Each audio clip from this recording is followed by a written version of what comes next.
Hello, everyone, and welcome back to another AFLW Fantasy Fanatics round review. We're recording on Sunday night, the 14th of September, after the completion of round 5.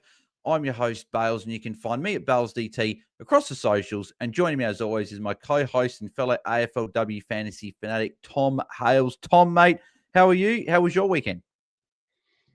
Hi, Bales. Yeah, weekend was good. Had a bit more relaxing one this weekend, so I could sit back and dig my teeth in some AFLW footy. Shame about all the overlap games, but not much can we do, can be done about that. Yeah, no, too many overlaps and too many games starting half an hour before one another was sort of all over the shop. That Saturday was sort of real muddled up. But just to let all the listeners know as well, apologies, there was no pre-lockout chat this past week. Unfortunately, dog passed away on Saturday morning, so obviously wasn't in the state to be recording a podcast then. So RIP Coda, mate. Hope you're going all right. Tough weekend, but we'll push through and we'll recap the round. But let's go stuck into trades and what our trades were for this past weekend. So, Tom, what did you end up doing with your moves? Because obviously listeners wouldn't have heard what our trades were like they normally do on pre-lockout. What did you do? Yeah, so I decided to hold Tesla Boyd, just that low break even, me and having Beckott on the bench means that I decided to hold. So I ended up doing Lucia Painter to Ashton Reedy, which worked very nicely. I did Laura Stone down to Bonnie Toogood, which also went nicely. And I did Zippy Fish all the way up to Laura Gardner. Yeah.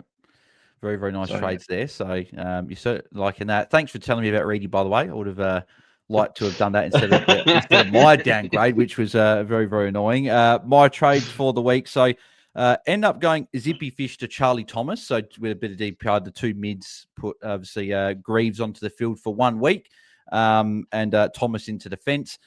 Then end up going Beck Ott down to Tara Harrington, which was the mistake that I made. I wasn't happy with my trades really, just to begin with, and all. I thought that I wasn't happy with really any of my ins this week, even though my on paper got better. And then Havana Harris was all the way up to Mim Strom, but she got a 90, which is all right. But I was hoping for a little bit more of a better score. But Harrington's the one that 18 doesn't move in price, dead spot on my bench now, and they're starting to build up now, which is a bit of a concern for me. Charlie Thomas, bit of a poorer score than normal, but conditions were awful in that last game. If anyone watched the Freo West Coast game, they were horrid conditions. So, not great week on the trade front, but I'm hoping that makes my team better moving forward. But Tom, how did you go in round 5? What was your score, your round rank, and your over rank? Not sure if we can check round ranks yet because of the it's like it hasn't lifted yet. But anyway, let us know how your week went. Yeah, so I had a good week, I think. I got a 15.03, and that moves my overall rank up about 175 spots to 345th. +3, -3 now, or we're going to do them? No, after? no, just in a sec. I'll go through Yep. mine. So I don't know my up round rank. having. Yeah, I can't. I thought there was a way you could look at it, but I don't think we can at the moment. But anyway, my round score was a 1477. I was just really annoyed at the team just in general, I think, from this weekend. Maybe it's because of other stuff that happened over the weekend, or I just thought there were a number of my players that I just was disappointed with their games, probably more than normal. But 1477 probably says that it was a solid week. Overall rank went up to 322. So I think that's up, if I'm not mistaken, 62 spots from last week. I think I was at 384. So nice to be moving in the right direction. I'm just getting a look here. No, 374. So up 52 spots. So heading in the right direction. Hopefully we can get some good trades this week and keep moving forward. But plus and -3 now, Tom. Who gets yours for the week? So I think my +3 has to go. I'm going to save you the obvious one. Shout out to Laura Gardner on debut with the VC, which I took. I was very happy at 117. But I'm actually going to give it to Beckott. I took a big risk this week. bringing Beckett on the field for a week, even with Reen Carris coming into the side, and with that being a second ruck against Steph Wales. But to score 69 was absolutely more than I was expecting, more than I could ever have hoped for. And now I can use the trades this week to fix up that D5 spot, either with Tessa Boyd or if she doesn't make it, upgrade that position to a premium. My -3 also has to go to... I was going to say, it's funny with Beckett, had her lowest game time for the season, and another ruck came in, and she had a high score of the year. Mate, that makes sense. Yeah.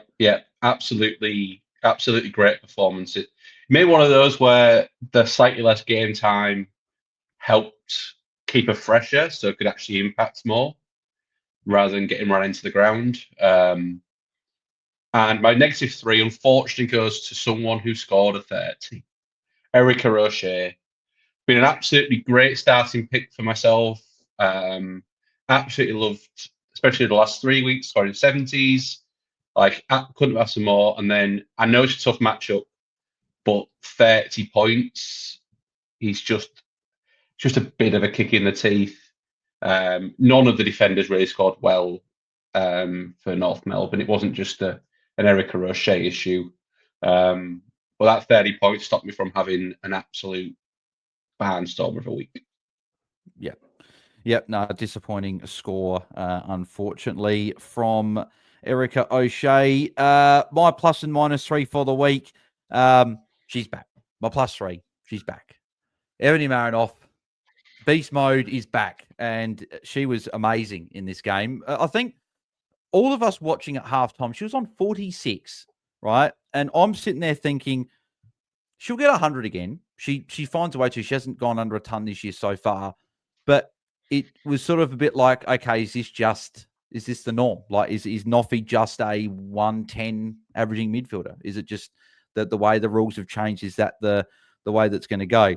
But Noffy must have heard my thoughts there and gone, no. I'm still the Noffy that you know and love. 74-point third quarter was incredible. 12 disposals, 4 marks, and 7 tackles. Now, that is a massive quarter. And then end up finishing with a 45-point last quarter. So if you don't mind, a second half of 119 points is just wild. It's wild. So, no, good to see Noffy back. And if you were one of those coaches that did not start with Noffy, but were able to jump on last week or this week, which I think we chatted about that last Sunday, Tom, or Monday when the pod dropped, we said, if you've got away with not having Noffy up to now, jump on now. She's dropped a bunch in cash so you don't miss out on any big scores, and you've won. Because like whoever brought him in this week, you won. Like you won the battle. So, but no, she was incredible. And also shout to another Crows star mid, which I'm sure I'll chat about when we get into the studs and that matchup, because good to see a couple of big star Crows mids going absolutely massive. -3. There could be a number of players that get the -3 here for me, but I think I'm going to give it to. I reckon I'm going to give it to Eden Zanker again. I don't know if I gave it to her last one. I think I did on debut, but back-to-back weeks, back-to-back 40s, disappointing, and 2 decent matchups against Richmond and Port Adelaide. I honestly thought there was going to be at least 60s here, and I'm annoyed because I was looking at, and Tom, you know, so I was looking at Ash Maloney. I was pretty keen on Maloney as well, but I thought, no, I'll go Zanker, who plays in the better team, they've got the better run, and unfortunately, that probably cost me about 60 points now, I reckon, over 2 weeks, 60, 70 points. But, oh well, 50-50 calls. You win some, you lose more. In my case, I've lost a lot more 50-50 calls in men's fantasy and women's fantasy this year, I reckon. But that's okay. Moving over to the AFLW Fantasy Fanatics Open League and sort of the overall ranking sort of side of it. So, Nick's team, Rosie's Ruiners, is still sitting on top overall. First overall, another massive week of 16-13. Absolutely killing it, Nick is. But we do have Kevin's team, what's that, Vague Prob W, is first in the AFLW Fantasy Fanatics Open League and is second overall. 97 points behind first. So still close enough, but it is a little bit of a gap there. But we do have 41 coaches inside the top 100. So that's pretty incredible considering like just the Open League. We don't have everyone in the overall rankings, but to have nearly half of you is fantastic. So hopefully we can keep filling up the top 100 with AFLW Fantasy Fanatic coaches. But to go into an AFLW Fantasy Fanatics Content Creators Cup, we'll go to the fixtures. And unfortunately, I went down to Jono this week, who was the top scoring coach on the in the Content Creators Cup this week. So I played Eloise last week, who was the second highest scoring coach. Luckily, I was the top scoring coach. And then this week, tables were turned. I was probably about mid-table, but Jono top scoring there. So a couple of tough matchups for me back-to-back. Hope we can get back on track next week. Tom, how did you go? Because you were up against another one of the free kick members this week. Yep, I had a nice 66-point win over Mel, which takes me to 4 wins and a defeat, which I think, if I've got my sums right, puts me top of the ladder after 5 weeks, which is always a nice place to be. I think I've got lucky with the fixturing this year. Like I've got quite a middling score throughout the Content Creators Cup, but just good defense, good defensively my side. Don't concede many points. So long may that continue. Yeah, I think you've conceded almost the lowest in the league. I think DC's got you by 6 points. He's conceded the least amount of points in the league so far this season. Going to the other matchups, JS was up against Eloise, and Eloise getting a good win there, 15-29 to JS 15-06. The Hat Chat matchup head-to-head, DC and Jake going head-to-head, with DC taking that out with a 14-80, Jake with a 14-31. Jackson up against Will, and Jackson had a nice win there, 14-69 to Will 13-69. And Jaiden, unfortunately, went down to Liam, who also had a pretty good week, 15-29 to Jaiden, 14-21. As you said, Tom, that puts you on top of the leaderboard. So only you and DC are 4-1. And then it's, I don't know in terms of order, because I think it's points 4, but I think it'll be Eloise, Jono, Liam, and then myself. So I've actually gone from first down to like 6th in a week. So just showing how competitive this league is. A lot of coaches on 3-2, 4-1, or 2-3. Pretty much everyone's very, very close. So we'll see who takes that out in the end of the Content Creators Cup. So that is the Content Creators Cup. So let's get stuck into the games and we'll go through our studs and duds throughout the games. And I'll go through the studs this week, and Tom will take the duds, and we'll go all the way back to, well, not all the way back. I was going to say it's only Saturday. It's still over 2 games. Yeah, it's crazy that yesterday morning is when the first game was played. But that was Collingwood and Sydney, and Collingwood getting an upset win here over Sydney, who hadn't lost a game this year, but unfortunately went down for their first loss of the year by 26 points. A couple of big performers here. So shout out to obviously Britt Benici, another good score. It says she was injured towards the end of the game. I don't actually know what happened there, so just keep an eye if you've got her. Tani White was, again, another ton there. So if you did jump on her as a bit of a pod mid-price, so you'd be pretty happy with the last 2 weeks. And also shout out to Ash Central with a 76. Really good cash gen for this week. But I'm going to give the best on ground, the stud from this game to Laura Gardner. 117 points. A lot of people had the VC on her and would have taken that score if you did have that red dot there. And 29 touches and 10 tackles was a solid way to start off the round. I know that even though one particular name went a lot bigger than that, but 117, pretty happy to lock that away as a VC early in the round. Tom, who gets your dud from this game?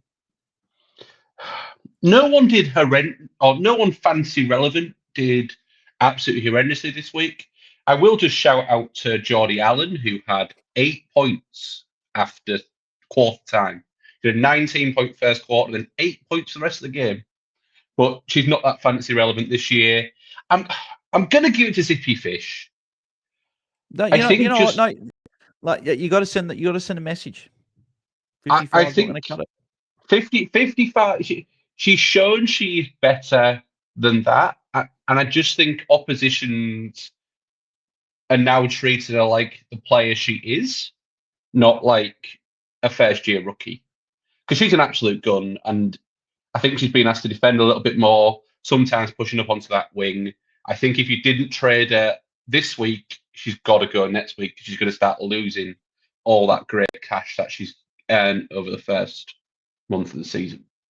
Yeah, I think she'll lose roughly 80K this week, I think, just for some projections that I've seen floating around. So, yeah, only had 18 points in the second and last quarter combined. So that was, I guess, the tough one. If that's a 30, 40 point half, all of a sudden you're looking at a 70-odd, 80-odd score, and that's not too bad. But, yeah, 55. And, yes, rookie, we know that these scores can come. But, yeah, obviously if you did over M5, you would have wanted just maybe 15 points more. So, yeah. Moving to the next game, which again started weird times like 2:35 compared to 3:05 when we normally see the game start. But Carlton and Gold Coast, Carlton getting a good win there by 46 points over Gold Coast. I want to give a shout out to Neve McLaughlin. Apology number two. Yeah, I'll get to the studies, but shout out to Neve McLaughlin. I know Free Kick mentioned. I don't know if we mentioned it on our pod, but I know that I talked to you about it at least before the pod.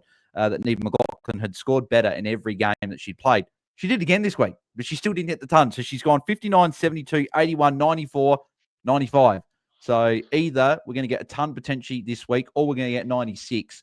And we're going to have to wait about another 3-4 weeks before we get a ton. But no, Neve was very, very good once again. So she gets a special mention there. Ronnie Fitzpatrick, I know Liam was massive on her in the preseason. And I originally had her in the original draft, took her out. Wish I did now. Would have been nice for some cash gen there. But apologies from Tom. He apologizes every week. Every week. That's 3 weeks in a row now. Game. And I'll apologise to Jake from Hatch as well, because he was actually bringing this player in, and that's Dana Finn.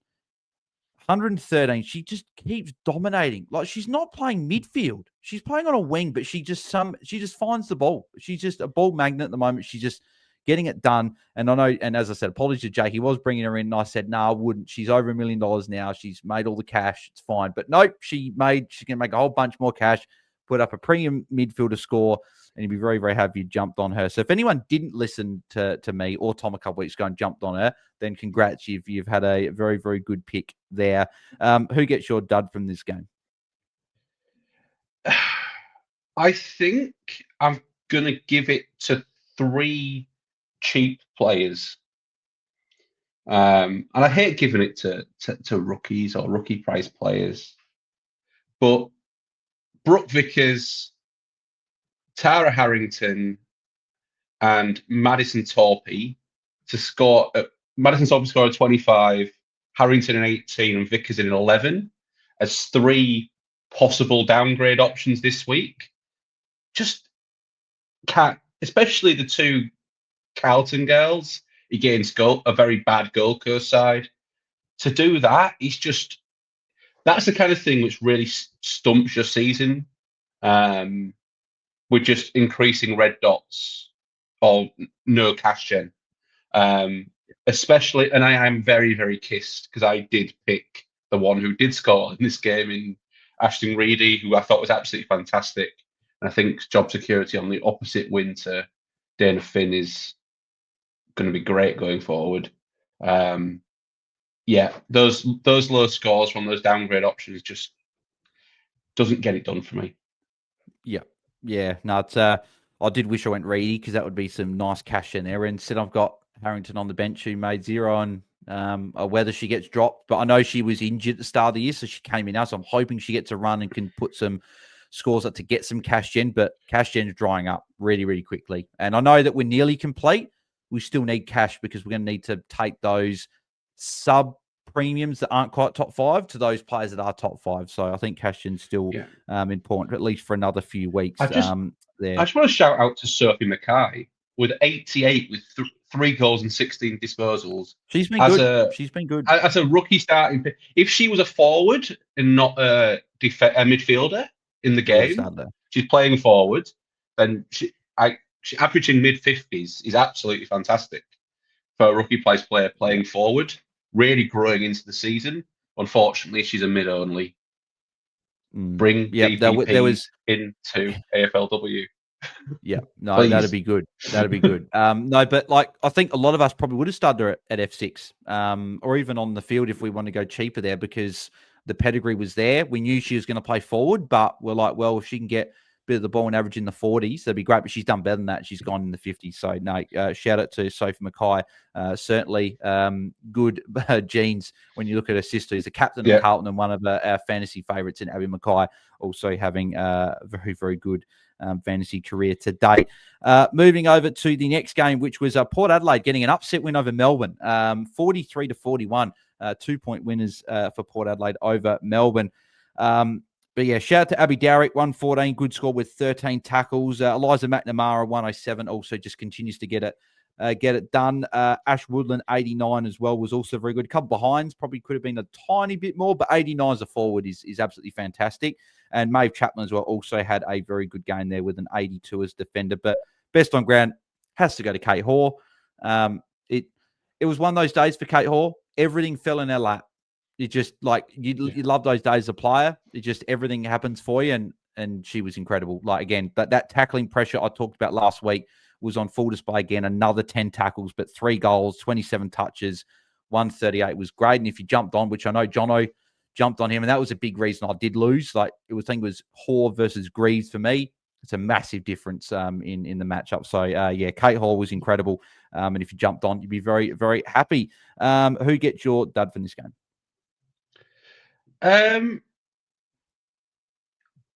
You've already spoke about Eden Tanker, so I'm not gonna rub it in. No, give it to her again. But she's the obvious one. Oh, actually, no, there might be one other you might. I'm gonna give it. I'm gonna mention Tyra Hanks because as someone priced at about 100, scoring 77 in a decent matchup, and kind of doesn't really get it done. With 27, so only one mark and 2 tackles. Get involved. I'm going to give it to Paxi Paxman because once again they just can't see out a game of football. Like 5-point third quarter, 6, they had 11-point second half. They're on 46 at halftime. And to get 57, and it's been a recurring story every single week. Paxi averages 6.8 in final quarters this season. For someone who's averaging averaging 70, she averages 6.8 in the final quarter. I don't know whether that's the game goes around them, in the final quarter where it's more long down the line, structure kind of goes out of it, and the game's on the line, so it's missing out the wing player. Or whether they've just run out of steam as a 37-year-old. But it's just not good enough, and they are very much on the chopping block for me this week. 85% TOG for them. You'd think that they can at least keep it going in the second half, as you say, but unfortunately... Just score 25 in the second half, and you score a 70, and we're all really happy. Tom's getting angry. We'll move on to the next game. But no, I just on TOG, Kate Hoare, 96% TOG as well. It's just absolutely fantastic. I still wish that she was. It speaks a lot, where especially these sides who have talismanic players. You're talking like your Kate Hoares, your Ella Roberts, your Jazz Garners, your Marinoffs, these talismanic players, which play a huge TOG because they need them on the ground at all times because they are the star quality in that side. It does speak a lot for having those players in your side because if you're on the ground, you can score points. If you're not on the ground, you can't. Yep, makes sense. That definitely makes a lot of sense. Moving over to the next game, which was GWS and the Bulldogs, with the Giants getting a win over the Dogs. Tipping, I don't know if you do tipping, Tom. Tipping for me this week. I don't. Tipping for me was awful. I dropped the Sydney matchup, dropped the Port matchup, and then dropped this one. So there's 3 matchups in here. It's like Giants lost to Gold Coast last week, but then they come out and they beat the Dogs. It's this, 3 goals 11 over the Dogs and to 8 goals 2 that's gonna do it. But still, frustrating as someone that was doing okay in the tips, but fell a little bit back this week. Best on ground, there weren't a huge amount of big scores, but there was one big score from someone that was chatted about in the preseason, Taylor Levy. was great. Moving over from Adelaide, a few people were thinking, could she get a good role at the Giants, maybe be a value forward? And I don't think she played week 1. I think she was emergency and then came in, couple of lower scores, but 106 points, 105, sorry, 2 goals, 17 touches, but 7 marks and 7 tackles is going to boost up that score. So a real nice stat line there. So if you do own Taylor Levy out there and you jumped on her, then kudos to you because she put up a very, very good score for you there. Who gets the dud from this game, Tom? Because there are a few nominations and quite a few. So you probably go through some model mentions here. There's a list. I've got to have the honourable mentions of Grace Kosh at 19. Well done. He's still on 300k. Izzy Huntington. I know she's playing forward. She's down to 300k now. She will be basement price, which is just wild. But my actual dud of the week, Georgia Stathis. The real Georgia Stathis, I think, has stood up. Lost that midfield role in this game. And as a result, lost those tackles. And then the score didn't stand up. The disposals were still fine, but only 2 tackles when she's been averaging 8-10 tackles a week, playing as that tagging midfielder. Didn't play there this week, and the score suffered as a result. And for someone over 900k, that's just really not good enough. Is going to lose a whole boatload of cash for the next few weeks. Yeah, exactly. But like you look here, like you gave a few honourable mentions, right? But Brooke Barwick was 300k. A few people might have gone there, scored 14. You mentioned Huntington. Eleanor Brown, who was in the low 300s, scored a 21. So she may even be basement as well in defence. So Dee Berry, 30 with three behinds.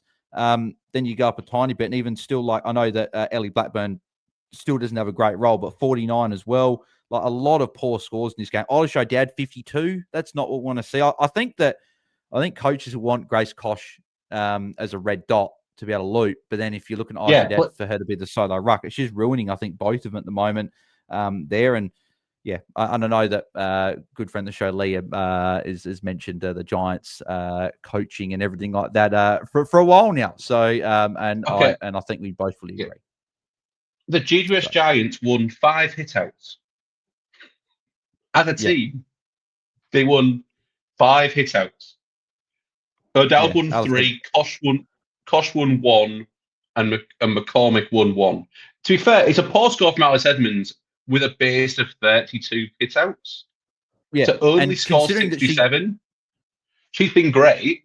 For only 6 touches and 4 tackles. I think it's just because she was against nobody that there was no one to tackle. She's been basing a lot of that scoring on some great tackling. Absolutely.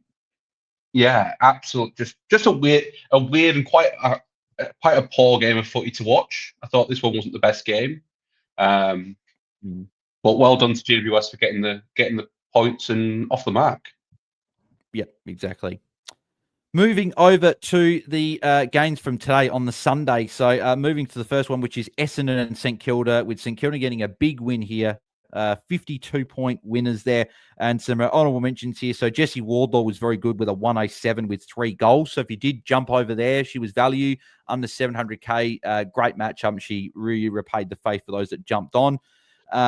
Serene Watson, another pretty good score as well with an 89. So back-to-back good scores. I'm happy that Serene is back and scoring well. Bonnie Toogood with a 75 was pretty solid as well, along with, obviously, as you mentioned, your +3 Beck Ott with a 69, all with decent scores. But Steph Wales gets my stud from this game. 122 points, 18 touches, 4 marks, 10 tackles, and 24 hitouts. Dominated the hitouts. I know that Ott and Karras had 12 each, but Steph Wales really dominated around the ground and in the hitouts. But the good thing for Steph Wales as well is that her time on ground little increased 86%. So if anyone was keen on her and jumped on her this week, you're pretty happy with that score that you got first up. Who gets your dud from this one, Tom? It's actually really hard. I think a lot of the fantasy players did a really, really good job in this game. A lot of the key fantasy players people own. I think I'm going to give it, and this is I'm going to give someone who scored a 90. I'm going to give it to Georgia Nanscombe. Only because Yeah, and it's really hard. I don't see an obvious player who's fantasy relevant, who like maybe a Baloney if you still own them as a rookie, scoring 29.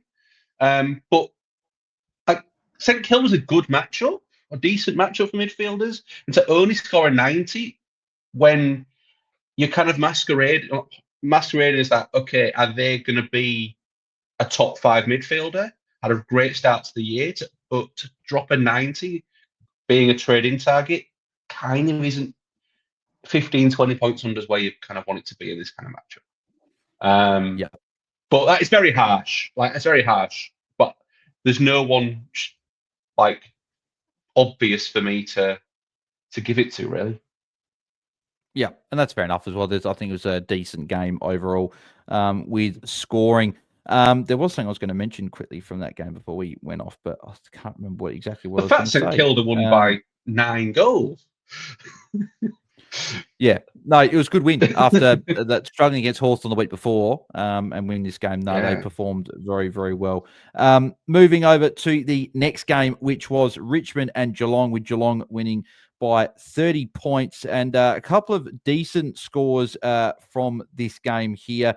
I want to give a shout out to actually, no, I think I'll give them the best on ground, I reckon. So shout out to Monconti, continuing their great form. Another 113 points, hasn't gone below the ton yet this year, playing high time on ground as well. So actually, she had a little bit lower, 82%. Normally she is high 80s, low 90s, but just keeps getting it done. Only the 1 mark, but still 8 tackles. Really good to see Mon tackling this year.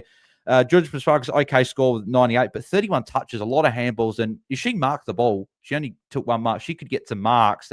She'd really sort of push that into those 110 scores there. But I'm going to give best on ground to Michaela Bowen with a 101. She's just quietly gone about her business and gone really, really well. So she was in mid. So not many people sort of brought her in, right? But the reason I'm giving her best on ground is just really her season in general has been great. She's gone 108 against North Melbourne, 68, 73, 90, and 101. Just really, really good numbers there. So, like, she's barely moved in price for the year, but it's just some good scores. So if you got her in a draft league, if you set something up like that, thought I'd give a shout out to having a good score. Average of 88 for the season for Michaela Bowen. So good one there. Your dud from this game. I think I'm going to give it to Beck Webster. Someone who's been around top 5 talk over the last 2 seasons. To only score a 40 against Richmond is just a bit of a poor effort. Going to drop a whole lot of cash now. It's not been her best season all the way through. It's been better than dropping a 40. So must do better. Yeah. Well, her being in mid obviously is what kills her sort of her fantasy relevance this year, because she was a defender last year, I believe, if I'm not mistaken. But yeah, 50, 55, and 40 in her last 3 games is not good enough, unfortunately. So she might be cheap next year. She's a defender, and because I thought with Emerson out, I thought she would have really gone quite well, but unfortunately just hasn't been getting it done so far this season. Moving to the next game, which was Hawthorn and Adelaide, with the Crows getting a 21-point win over Hawthorn.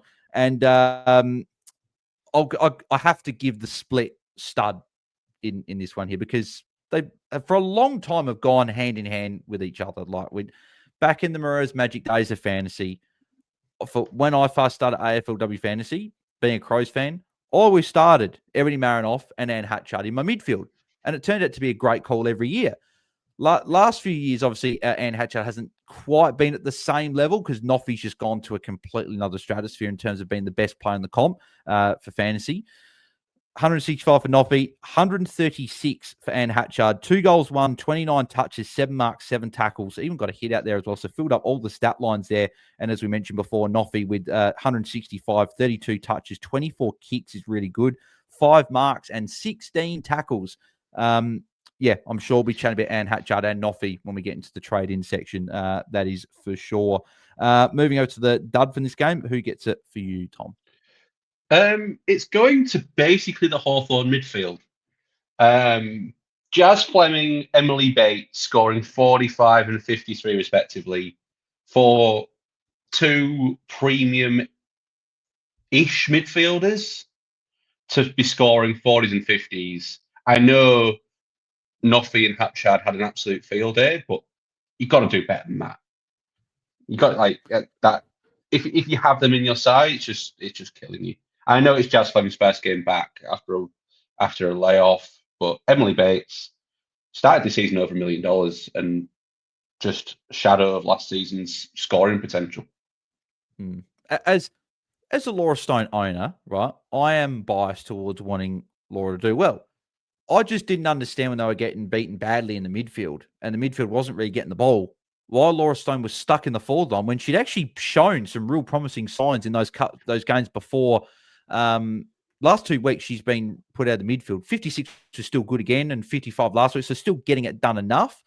I just thought that she showed enough when she was getting a lot of a midfield role that she should probably have stayed in there a little bit more. So it'd just be interesting to see if they tweak that a little bit. But yeah, no, disappointing there. And obviously the big one from this game, there were actually a few injuries here, a couple of key ones for the Crows. Sarah Allen got injured later in the game, but Caitlin Gould injured on 0. So I know there are a few coaches that, including myself, looking at her next week. A few people may have even gone early to make sure they had her in. Came down really hard, land on her wrist, and I think she's taken to hospital afterwards. Didn't she looked in a lot of pain, so that'll be, obviously she'll be missing some time, which is unfortunate there as well. And if you did jump, I think she'll lose like a couple $100K, which just sucks with AFLW Fantasy with the pricing stuff. You get an injury early, you lose a bucket load of cash. So yeah, no, tough one for Fantasy Coach, but also Crows. It's a big out for the Crows.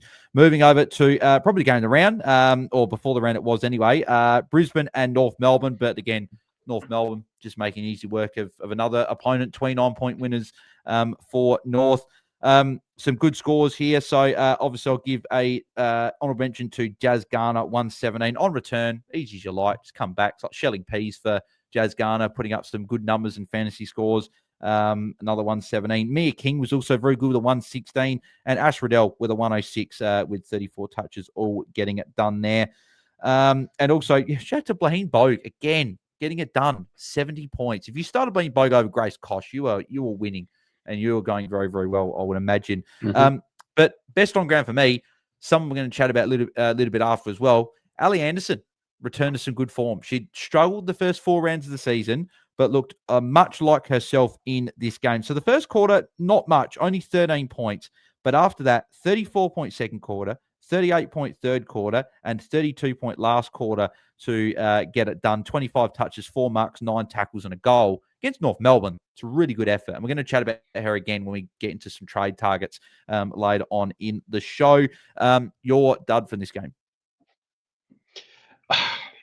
I'm not going to pile in too hard on Erica O'Shea, but it is Erica O'Shea. 30 points from someone priced at 750K is just so disappointing. It was just a typical tough matchup between two good sides where neither team really showed ceiling scores.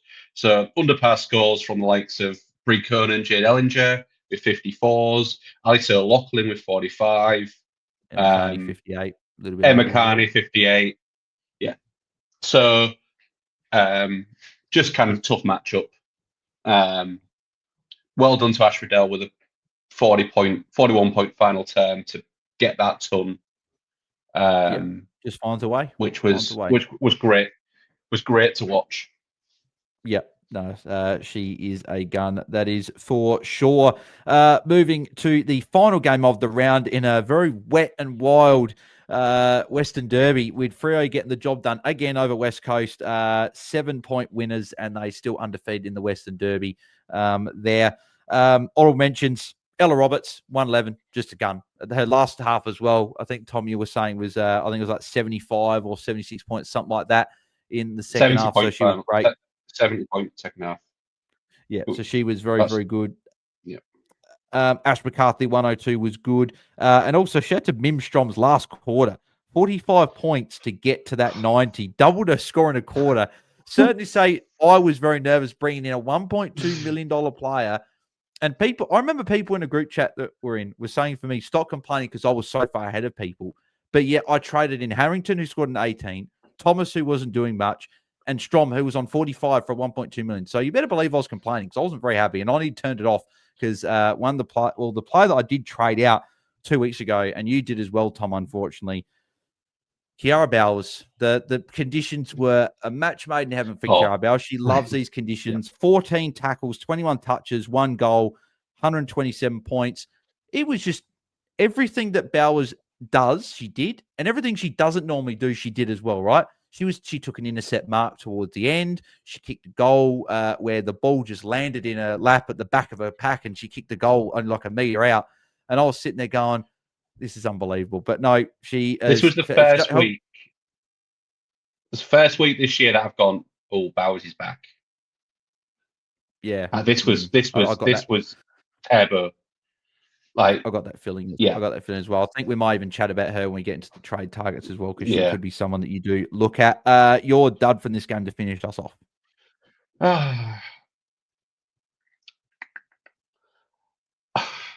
I'm going to give it quite very harsh, this one, but I'm going to give it to someone who scored 115 last week. And I know people in the Content Creators Cup brought her in. And that's Courtney Rout. Off the back of, went to defence, wasn't scoring particularly well in the midfield either. To score a 42, just stunts all that great work she did last week with that midfield role. And I think it was just too tough and in and under this week for her in a very wet, miserable day in Freo and throughout Perth, to be honest. It's a little bit harsh, but I think that is now a big issue to be dealt with. Yeah, fully agree with that as well. That's actually, I love Perth, right? People know this. I love going to Perth, right? But Perth is so annoying when it comes to weather. It is either perfect or it's horrendous. There's no in between. There's no like partly cloudy and like at 20 degrees. It's either it's hot and really good weather, or just like cyclone, hurricane like weather. It's incredible. Like it's there's no in between. Welcome to Perth. And lockout has lifted. Oh, that's perfect, because we're actually going to get into our trade targets, which is perfect because we can actually get the prices and stuff and talk through these players and talk through what we're looking at this week as well. So we'll get into the trade outs. I think we'll start off. I think a lot of people still got a Zippy Fish and Sierra Greaves in the midfield. Tom, is this the biggest thing for you to do it? Because looking at Greaves, she went up 88K, which is good, right? But we don't want to be playing her on field, and she's probably got to go up if she is your M5. She's on your bench. You could cash her out. And then obviously Zippy Fish dropped a bit in price. So she dropped, I'm just getting a price here. She dropped 90K down to 865. Are these a priority for you? Is this the priority part of your team to upgrade? For me, yes. Now, midfield score, and this was the reason why I started the big mids at the start of the year. The midfield scoring is where you get the majority of your score, and you are going to be losing points to the field having that position averaging 60, 65, when in the better sides they're averaging 100, 105. That's probably one of, if not the biggest upgrade you can make this week. Is that.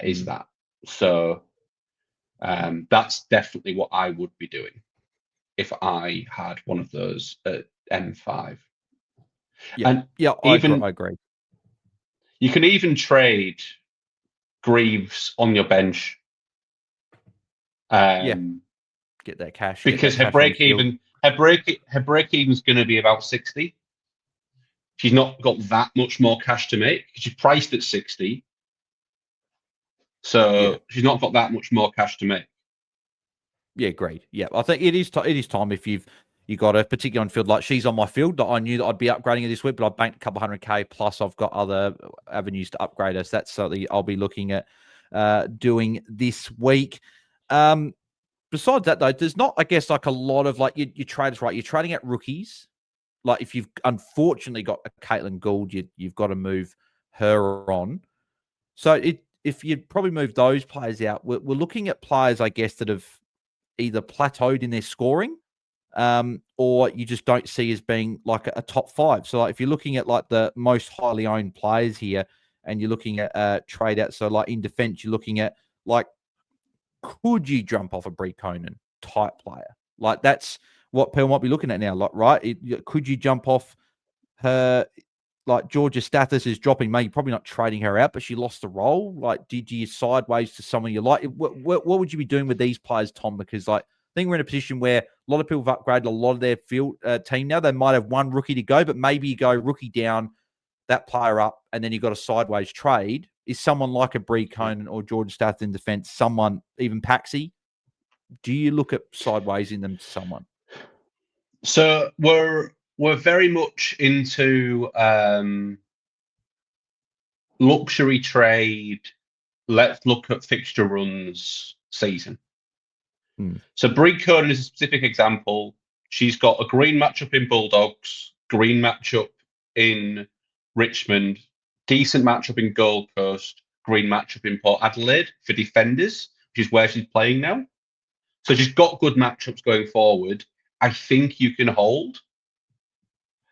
Purely because I feel like in this defender line, there's not that many players who are really putting their hands up. Taking out TLR, taking out McLaughlin, who are kind of standing up as the top 2 defenders. The rest of them, for me, are very much a much of a muchness. Shout out to Maid Chaplin, by the way, who's up to 965k. Had a very good couple of weeks. Had a very good couple, but that's what happens with these price moves, right? Yeah, so I will be checking. I don't have the break evens in front of me right now, but that I probably will be holding a Brie Conan against the Bulldogs this week. Yeah, I think Brie Conan's Paxi, one that I'm debating getting off. Yeah, Brie Conan's one that you could theoretically look at trading, and we'll go through our trade size later on. But she could be someone I look at trading if there is a return of a defender that comes back in Tessa Boyd, which is simple. If you held last week and she plays, you hold, you get the cash in, you trade. But if she doesn't come back, she's a trade. I think if she doesn't come back this week, she probably won't be come back because Nicole Bresnahan is back the following week, I believe. And they're so stacked that there's no guarantee she does come back. She might come back in a month's time for a game if someone's out. But I think Taylor Gatt and Vicky Wall ruled out, but they're forwards. Do they maybe shuffle someone forward and then bring in a defender? I don't know. Just be interesting to see what they do in terms of team change at North Melbourne. Moving into the midfield, because I don't think there's a huge amount of defender trade outs unless they're like your rookie type players. But we talk about Zippy. Yeah, Erica O'Shea. See ya. Yeah. That's a trade. For me, if you're Erica O'Shea owner, she goes like she's done her job. Now it's time to get off that. Thank you and goodbye. Yeah, exactly. Yeah, I think that's a trade out. I think you're looking at there now. Midfield, we did talk about Zippy Fish and Greaves, but also you probably put Lucia Painter in there. I think she got injured as well. So I only paid the 69% TOGS 34, but she dropped 50k. But time to cash in if you didn't already. That would be someone there. So, but I think they're probably the main ones. Courtney Rowley, probably another one. So she only ended up going up to 48k this week. So breaking, we probably shot back up into the 50s area with that one still in the sold for another week. But yeah, I think she probably is a trade. There's probably not really anyone else in terms of like you could sideways a premium mid. Like, do you sideways a Tyler Hanks, Tom? Are we at that point? Could you sideways Tyler Hanks to a Jazz Garner? Like Hanks is, I'm just looking at the prices here. Like someone like a Hanks is 1.211 and Garner's only 117k more. We'll talk about Garner soon, but that's a trade you could look at. Could you look at trading some of these midfield premiums to like a Garner who we'll chat about shortly? I mean, you can, right? There's not like you definitely can. Jazz Garner is priced. We'll talk about Jazz Garner, but I think she is someone we are all going to want. So we've all got to decide how and when we're going to go and get her. Yeah. So you've got to look. I would be looking, being like, okay, who's going to drop cash? What is Hanks's matchup? Hanks' matchup is West Coast. It's not bad, pretty good. Bowers just got 127 this week against them. McCarthy and Newton also went pretty well in that midfield, but it was a high stoppage, wet slugfest.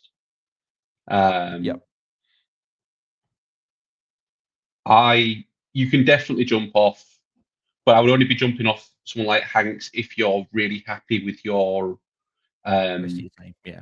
Rest of your team. Great. Yeah. Because 100%.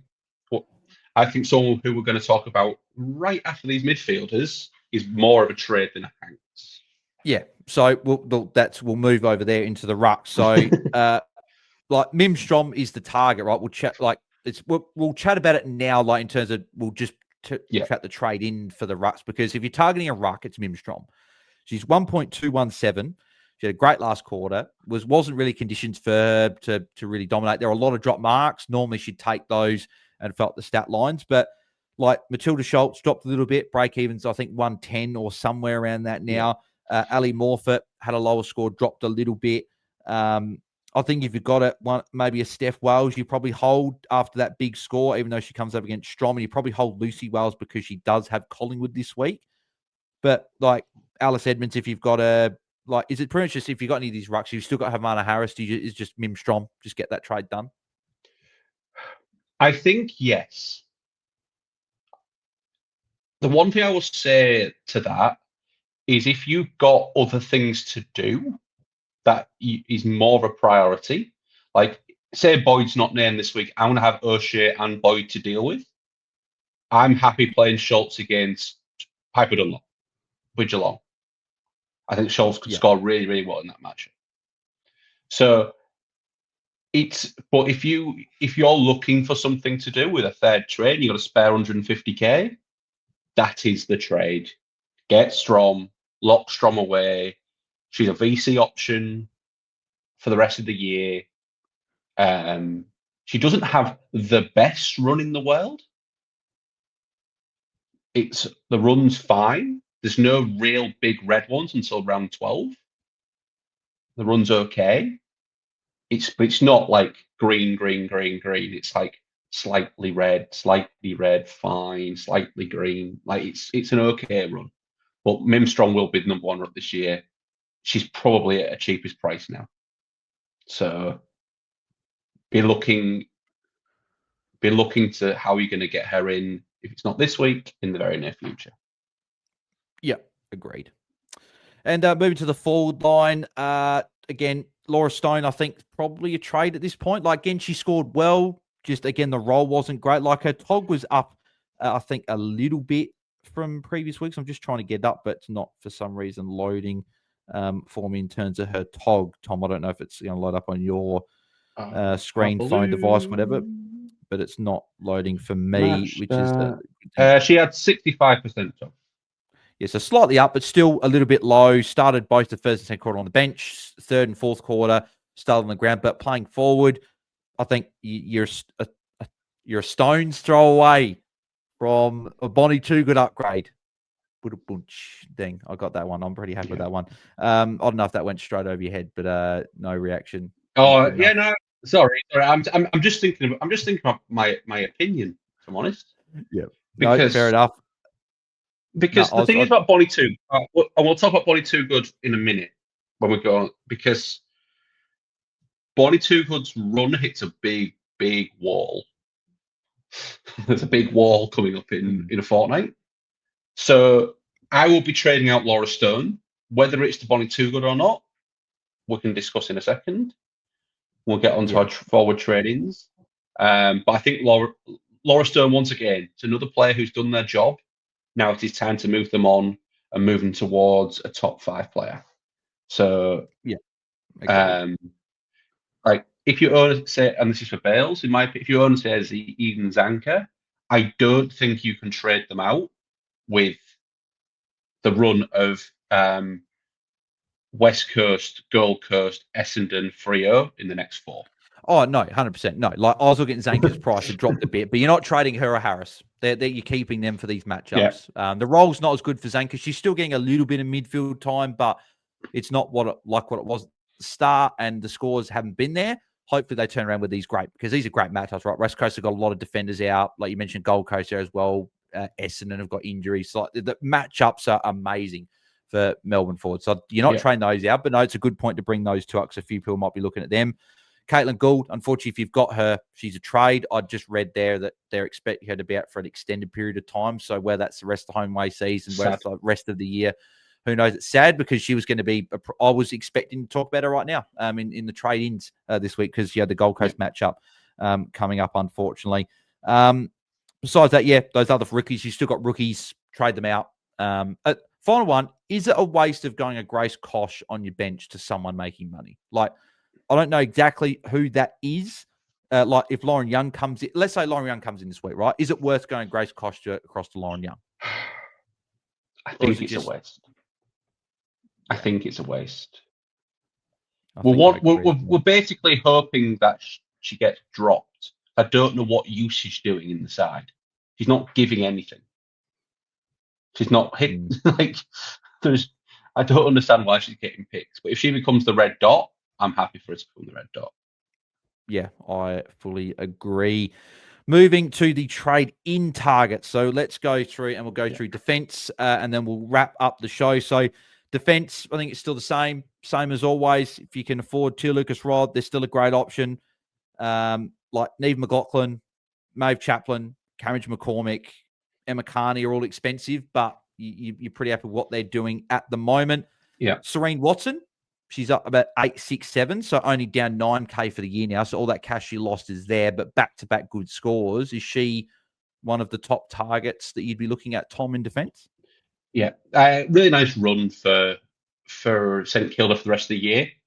So especially if you're around that price point, you can definitely bring her in. That role persisted another week of being that little bit higher up the ground, being that first handball off the stoppage, which will definitely lead to an increase in scoring to the early part of the year.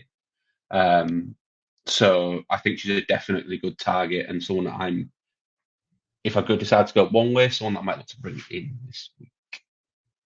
Yeah, agreed. Going down here, you've got. I still think Charlie Thomas a good target. Lower score this week because of the conditions, but still got a great role. High time on ground. Still takes all the kick-ins. I thought she got a bit unlucky with a few of the free kicks. So gave away 3 free kicks. So I thought a couple of them were really stiff for holding the ball. So I still like her as a target. They've got a good run for defenders, I believe. They've played some good teams that you think will have a lot of shots.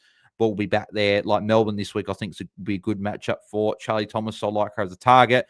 I still think Shelley Heath's a good option. West Coast this week, good matchup. Still tackling her way to good scores. So I think she's a decent option. I would say Shelley Heath's almost the option to bring in this week, defensive wise. For price, yeah, I think for price. For price. Just because she's playing midfield, and the fact she's playing midfield over Thomas. Yeah, because she's playing midfield. I agree. I think I'm just more access to points. More access to points. In my opinion. Agreed. I think even in a tough matchup, you'll average 70, 74, which is fine. Yeah, agreed. Chelsea Randall, any interest there? She's got Gold Coast this week. It's a great matchup. It's at home. 103 last week, 63 this week. But again, she was in the teens at halftime in this game. And then she went up. Yeah. And Caitlin Gould being out gets me worried that she's going to be playing. She was already playing a forward role, right? But it's going to be even more of a deep forward role. So I just don't. I'm a bit nervous. I think we can get better scorers in defence. That I don't think she's going to be a top 5 defender. Adelaide have got a great run for forwards for the rest of the year. I know she's a defender in the game, but she's playing forward in real life. I just think there's better options at a similar price. Yeah, and I agree, right? Because you look at Shelley Heath, like not that much. It's only 18K difference. Charlie Thomas, it's only 33K difference. So I'm going those two over Chelsea Randall. So if you are cash strapped, I don't mind it as a week play, a good matchup, and maybe for a couple of weeks if you like that. But yeah, I think I agree there as well. Is there any other options that you're looking at there, Tom? Like I'm looking down at the cheaper players here. I mean, if you can get, I don't mind. Like as I said earlier, Brisbane have got a great run, so I actually don't mind bringing in an Ellinger or a Conan if you're strapped for cash. But I think we've mentioned basically the the main players, I would say. There's no one else that I'm particularly get on this player. Yeah. Like I'm looking through here at the cheaper defenders. Like there's not really anyone here that I look at. Like I was looking at Holly Ifold, but only 25 this week. She had 20 points the first quarter as well, so only 5 points after that. There's not really anyone, I guess, that springs to mind that's going to make bulk cash. Like you could just go Izzy Huntington at 300k. Like how many Borgs still 300k there? I just don't think you like. She's got actually how many Borgs got a 39. So like you could jump on her for a week, hope that she can pump out a 40, 30 and make a little bit of cash, but you're probably not going to get that much cash gen from anyone here. Lou Field's still someone I'm looking at to come in at some point. She's been emergency every single game. I thought she was going to come in this week with Dersman being out, but there's no real rookies that spring to mind here that you'd be looking at. Like you'd have to be taking a stab at someone putting out a good score. Yeah. Moving to the mids, this is where I think there's real juicy options. So Noffy went up 88k this week. So, and fun enough, I think it was mentioned in a group chat of mine that Riddell, who's had an amazing year, has scored 633 points for the season. Ebony Maris scored 628. She's 5 points behind Riddell after what we call a quite a start for Noffy standards, but that just went out the window. If you don't have Noffy, great option. If you can afford it, get her in. I say Jazz Garner, though, is she, if you can afford people in the midfield, is she just the number one target? Like she came back, like she never left, 117 in low time on ground. Yeah. Jazz Garner. If you're looking for a midfielder, there you go. Done. End of conversation. Yeah. You're just getting her. End of conversation. Get Jazz Garner. Yeah. And like Ash Riddell, Laura Gardner, both good options. But if you don't have Garner, you're going, obviously, we're both going Garner over those two just because of the price difference. But if you've already got a Garner, like you didn't trade maybe when she was out, you held or for some reason, like you got Mon Conti, similar price, has gone over 113 in the last 3 and has only gone below 110 once this year in round 2. So, and that was with a Georgia status tag. So she keeps getting it done week in, week out. Kate Hoare coming off her season high score, back-to-back big scores, got West Coast this week. 1.271's expensive, but you could definitely go there. Dana Finn's at 1.222 million, by the way, Tom, just to remind you once again. Up 600k this year. Yeah, no, she has been incredible. 3 big scores in a row. Kiara Bowers, could you bring her back in? Yeah. 1.215 million. She's only gone below a ton once and season high score on the weekend. Tackling was back. And as you said, I was watching that as a non-Bowers only going, oh, Bowers looked back. The only flag for mine is she's still not getting those bulk possessions like she was getting a couple of years ago when she was at the peak of her powers, right? She's still tackling. Yeah, and that it's just the touches. And that's why I traded her out. And this game really helped out because of the conditions to get those tackles in. But if she doesn't get 14 tackles, if she gets 7 or 8 tackles, that's a flat 100. Yeah. So like looking, you can definitely bring her in. Like but anywhere around that price tag, I assume you don't own Garner, you're just getting Garner.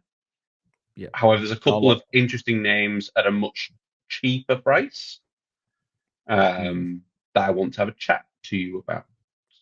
Yeah, exactly. But like looking at Bowers here, like 22 touches, 18 touches, 17 touches, 23 touches, and then 21 touches. So again, those just the low 20s, high teens at the moment. There's no real high 20s. And this was obviously a first score over 110 since round 1 as well. So I agree. I think you're probably not trading her in this week. You can. But I'm probably looking at other options there. But we got some good options, and I think we'll discuss them. So Ella Roberts still really like as an option. She was great today. Still like her as an option.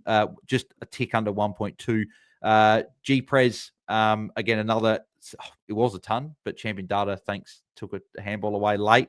98, getting it done. Not sure if you're trading her in just now. I think there are other options you're looking at. But the duo that have been cheap for a while, Tom, and I think these are the two that we want to chat about. We'll start off with Anne Hatchard, is someone that I said last week. I was going to bring a third. I was going to bring a third player into this. But Anne Hatchard, what's on Anne Hatchard? Yeah, so her highest tog for the season, 93%, which is what we've seen Anne Hatcher do in previous years, where high time on ground, just getting involved, right? 136 was her high score of the season. Her last three, she's gone 114, 51, and 136. So you're looking at the three scores outside the hundreds have been below 70, but she has Gold Coast this week and a low break even. I'm looking at this personally potentially as a 1 week play to close the gap between her and Garner, because Garner's got a break even, I think, over 130. I think it's like 137 from what I saw somewhere. And Hatchard's is in the 70s, right? That could be 100K difference between the two. You can definitely do that. You definitely can. I don't like booking in trades though, and that's my. But if you have to shop in this area, you can do far worse, and it's Gold Coast this week. Yeah, and that's the big reason I'm looking at her. The next one we'll chat about, Ali Anderson, 959K, coming off her best score of the season against North Melbourne. 959K. That is incredibly cheap for someone that we know can average 100. 117 against North Melbourne. So Tuvers like 67, 78, 56, and 72 in her first four. Wasn't really getting amongst it, but she was in amongst it today and scored well. She's 140K cheaper than Anne Hatchard. Yeah. If you're strapped for cash, you can definitely do this. Like, I think I prefer Hatchard just for the instant matchup, given Bulldog isn't the worst matchup unless Georgia Staffis goes to her. I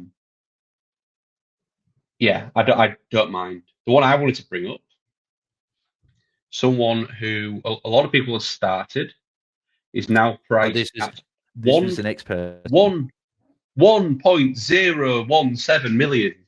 Charlie Rowbottom. Yep.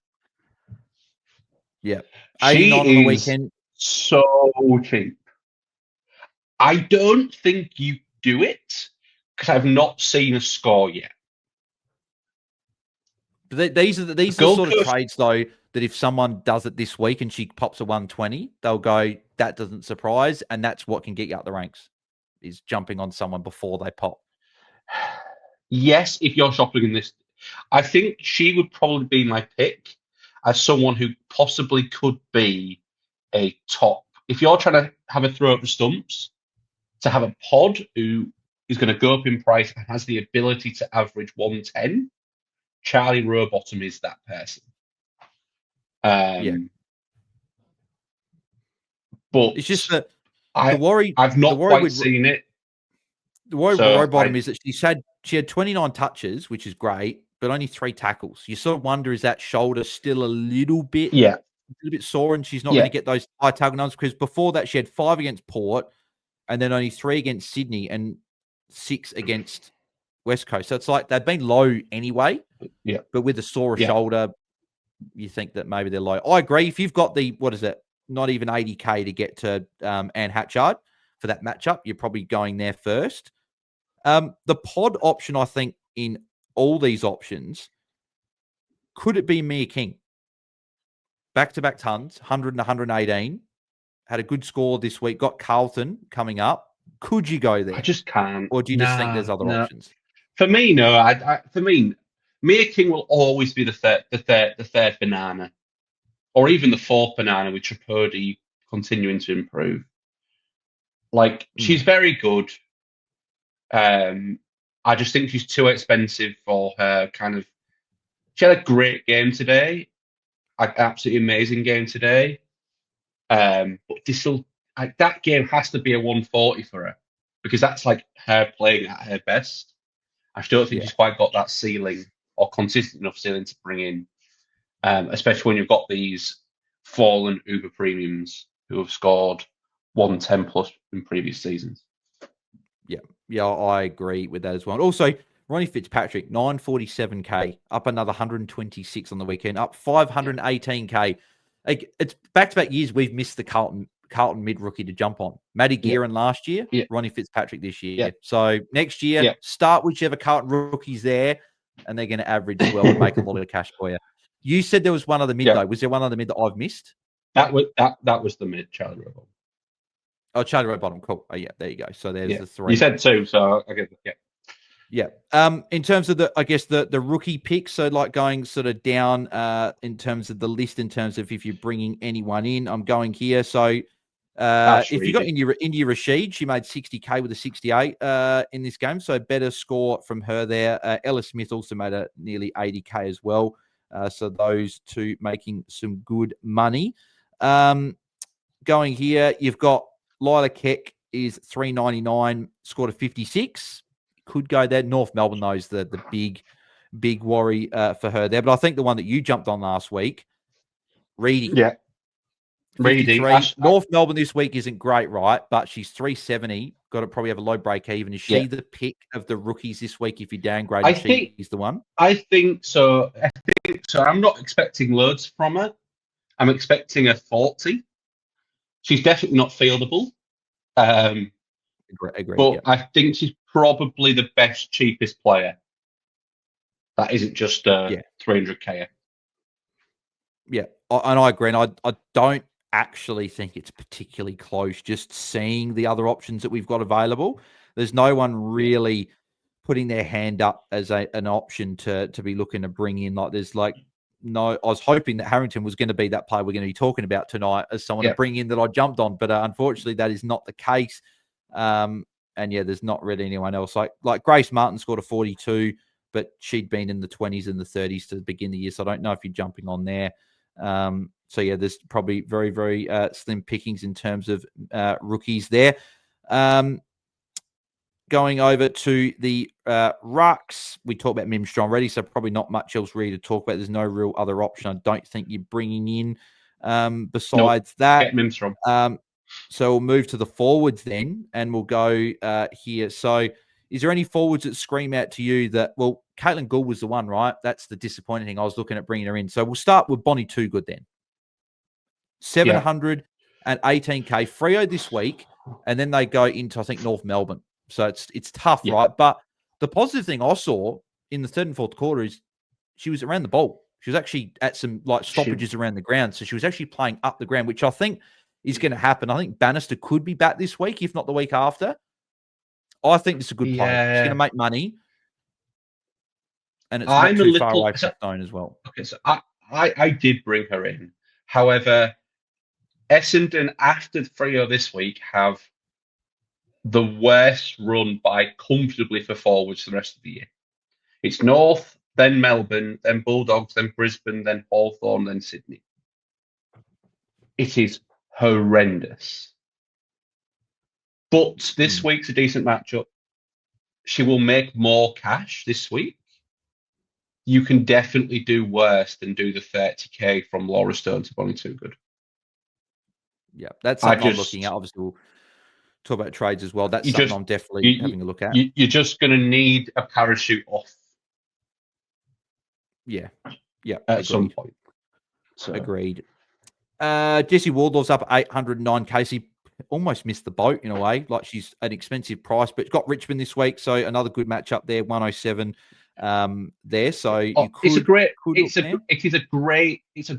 run through St Kilda. Richmond, Port Adelaide, GWS, Collingwood, Carlton. It's a great run. I looked at bringing her in this week. Actually, I went Bonnie Toogood instead. Wish I didn't. It's probably not. I said it's too expensive, right? But it's not, right? It's just 809K when you look at under 700 last week. You could definitely look if you're looking at someone in that range. I think she's probably one of if not the best option. In terms of like the matchups coming. So you can definitely. She is the target inside. She is the target inside 50 for St Kilda. They kick it to one player and one player only, which is Jessie Wardlaw. She gets up the ground to take those marks in transition. If she has a favourable matchup on an opponent that can't deal with her, she will score bulk points. Yeah, agreed. Going down this, obviously, we talked about Bonnie Toogood. Also, playing Bogue is more expensive now than Eden Zanker and Taylor Harris. So that makes me as a Zanker owner, you as a Harris owner, feel fantastic. Danielle Ponta, Gold Coast this week, and you said a good run forwards. I mentioned her. So long ago. Yeah, so she went 101 against, so 14 in round one, which is what saw a price plummet. Then she went 101 against Geelong, 45 against Giants, but a lot of those Crows players actually struggled. And then a 48 against Brisbane, but 77 this week. And as you mentioned, a good run coming out, including Gold Coast and Sydney. This is something, if you want to go against Bonnie Toogood, you could look at this as a couple week play, because the forwards can fluctuate in price quite quickly. So if you can get a couple of good scores and jump off to a Chloe Malloy, it's something you could look at. Yeah. I'll take by that reaction. You're not as interested. I'm not as. I just don't like her. Well, I think single could go to her this week. I think single could be a bit of a matchup this week for Danielle Ponta. Possibly. I think I prefer Toogood. If you go, I prefer Toogood. I think at that kind of price. And then other than that, there's many options that up in price that I'm pretty happy with. Whether that be just going up and getting Malloy, who is kind of on the way down a little bit, does have a couple of tough matchups to come. It's GWS this week, which is great, but then it's Adelaide and North, which is less great. But then it's a nice end to the year. So it's you either get her this week for GWS or you wait 3 weeks. Then you've got your Ash Maloney, 920k is a lot of money, but still pretty good option with a good run for Geelong over the next month or so. And I'm still fine with bringing in Imogen Barnett. Yeah, she was the other one I was going to say when we go. Yes, I'm still fine bringing her in. She got a great role for sure. One that you could like to watch, I don't know if she's back this week or not, but Piper Window, 670k, scored 61. Probably don't jump on her straight away, but she could be someone to keep an eye on when she comes back with a good role. The other one as well that's a bit cheaper, Greta Bodie had her best score of the season with a 72.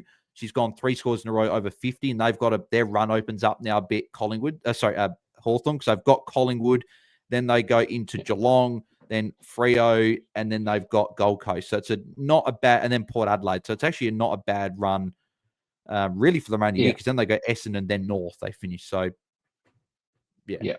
And if you want to throw up the stumps, Taylor Levy, 577k, up 170k this week. If you want to throw up the stumps and you want a cheap forward, that's where I'd be going. But if she returns to her 40s and lower, then don't shoot the messenger. That is very much I've got no cash. I need somebody cheap. That's the player I'm going to bring in. I'm going to play the break-even game and hope to get a 60 out of her against Sydney, and that will propel her cash up another 100, 150k this week. Yeah. And she was someone that I want to see the CBA numbers. I want to see because I didn't watch much of this game, right? So I don't know if she was in the midfield a lot. So that'd be saying, because she was someone I looked at. If I need money for another trade, I could potentially look at that there as well. Just seeing here as well. Evie Long for Brisbane scored -3 today and 59% TOG, down 183k at 360. That is an interesting one there. Not seen that for a long time. But in terms of rookies, like Emma McDonald's gone back-to-back 38, 36. She went up 24k, 349. Maybe someone, if you're looking for a cheaper forward, you could take a stab at. Matilda Banfield scored a 42, went up 40k. So she could be someone as well. You look there. Sarah Hosking as well, seeing her price at 338k, scored a 16 and scored a goal in that as well. Very, very cheap price, but you're probably not jumping there. But besides that, there's no real rookies to speak of, except for if we do get a Lauren Young make her debut. The only other one I guess you could look at is Amelia Yasir, scored a 37. She's basement 300k. We know she's in Richmond's best team. So if you want to take a stab, you could potentially look there. Alrighty, well, I think that wraps us up. I reckon we'll go into what we think our trades are. So what are you currently looking at? Obviously, lockout lifted while we were chatting. Have you thought about what you might do? My very, very rough and ready trade. So this is assuming Tessa Boyd plays, because all I can do is assume she plays. And I'm doing Sierra Greaves down to a basement, which gives me enough cash to do Schultz to Strom and O'Shea to Tilly Lucas Rod. Yep. Just going to get the best. Yep, getting two very, very good ins. Yep, I like them for sure. I've actually done a scenario because I was already planning this throughout the weekend. That I've done a scenario if Boyd plays and a scenario if Boyd doesn't play. So that's interesting that I'm waiting for teams till Thursday to see. So if Boyd plays, I'm actually looking at going Conan to Garner. So I'll bring a defensive rookie by going Centra down or Greaves down to a defender rookie. Probably would be Greaves in that scenario. And then essentially putting just with DPP, Conan goes to Garner, get the downgrade, then Stone to Too Good. And then if Boyd doesn't play, I'm looking at Boyd down to a rookie, then Greaves to Hatchard and Stone to Too Good. So that is my current plans as we sit here now. So we'll see if I can do those, but I haven't tried them. I'm trying to see if I can afford him. If I can't get Hatchard, Ali Anderson would be one that I'd probably look at there, but Greaves obviously up. So a couple of upgrades on field this week, which means that I will not have any rookies on field unless it's Tessa Boyd, which is good, which will feel good after this week. And then it'll be real luxury trade season. But that does wrap us up for another long podcast. I know we'll have to find a way to maybe trim this down 10, 15 minutes, but that is fine. We'll have chats some AFLW Fantasy for you all. But Tom, thanks for jumping on once again, mate. Where can the people find you across socials? You can find me at Tom_Hales_ at X. And I hope your round 5 was good and have a good week. Yeah, and I echo those same sentiments as well. And you can find me at BAILSDT across the socials and us at AFL Fantasy Fans on X. If you are tuning in on YouTube and can smash a like on the video for us or subscribe to our channel if you haven't already. We're still trying to reach 5K subscribers. Obviously, plenty more content for the rest of the AFLW Fantasy season. And then I'm sure we'll have men's content in the off season. Then we'll get into it in 2026. And if you're listening on the podcast, 5-star rating and review would be very, very much appreciated. And we'll catch you guys later on this week, whether it's a Thursday or Friday. We'll negotiate and we'll work it out with the free kick team when they're live, and we'll go live on the other night. So we'll let you guys know later in the week. So stay tuned on the socials for that. But thanks, everyone. Have a good start to your week. Chat to you guys later in the week. Thanks, everyone. See ya. Bye.